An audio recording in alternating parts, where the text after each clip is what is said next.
На 29 годишна возраст Александар Карадаковски ја загуби битката за живот. Тој е 60-та жртва на трагичниот пожар во дискотеката Пулс во Кочани. Беше најкритично повредениот пациент со тешки изгореници од 2-3 степен. По 3 часа од избувнувањето на пожарот, Карадаковски беше хоспитализиран во Стара градска болница, но неговата состојба брзо се влоши. Беше поставен на апарати за дишење, а 2 дена подоцна беше префрлен на лекување во Литванија.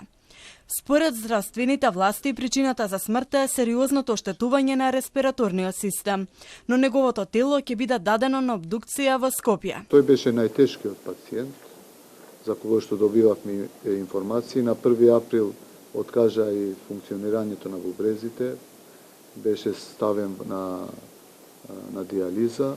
Вкупната површина на изгореници е некаде околу 36%, кои што претежно се наоѓаат во пределот на главата, вратот и горните екстремитети, со длабочина од 2 и 3 степен, што самото за себе кажува за интензитетот на пламенот кој што го има зафатено.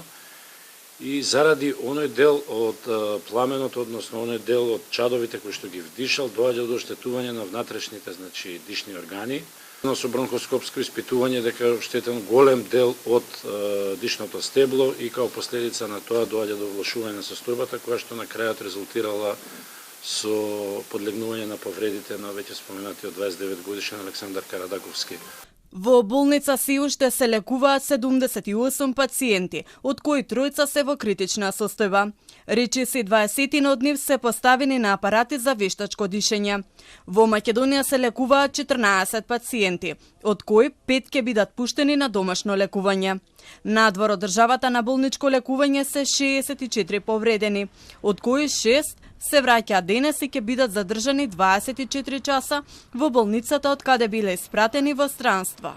Обвинителството ја запре истражната постапка против Карадаковски, кој претходно беше осомничен во истрагата за несреќата, бидејќи формално тој бил управител на дискотеката Пулс.